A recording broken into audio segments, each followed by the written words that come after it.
বন্ধু, তোর এই গানটা আমার এত ভালো লাগে কেন রে? যতবার শুনি ততবারই ভালো লাগে। আরেকবার বলতো। ঠিক আছে।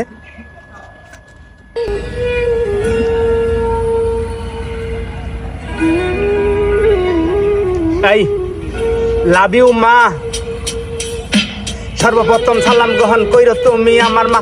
আমি ছেলে তোমার সন্তান, তোমায় ভালোবাসি মা। কষ্ট কইরা পাছই আমায় পেটে দিচ্ছ জাগা মা। এক ঘরেতে ঘুমাইয়া বুকের মাঝে জড়াইয়া লালন পালন করছো মা। ছোট থেকে বড় হইছি, উঠতে বইতে খাইতে বইতে তোমার কাছেই আমি ঋণী। গায়ের চামড়া খুলে দিতেও আমি আছি রাজি মা। কইলে তুমি রাজি খুশি, কইলে তুমি রাজি মা। তোমার মুখের হাসি হইল সোনার থেকে দামি মা। তোমার চোখের পানি দেখলে বুকে আমার মানে না। আল্লাহর কাছে দোয়া করি তোমার মৃত্যু দেখি না। তোমার মৃত্যু দেহ যাতেই আমার কান্দে পড়ে না। কারণ আমি মরতে পারি, দুনিয়াটাকেও ভাঙতে পারি। তোমার মুখের হাসির লাগি, কিন্তু তোমায় মারতে দেওয়া আমার পক্ষে সম্ভব না। ওগো আমার প্রিয় মা, তোমায় ভালোবাসি মা। মাগো মা, মন কাঁদে শুধু তোমার আশায়। মাগো মা, এই দুনিয়ায় তুই ছাড়া কেউ নাই।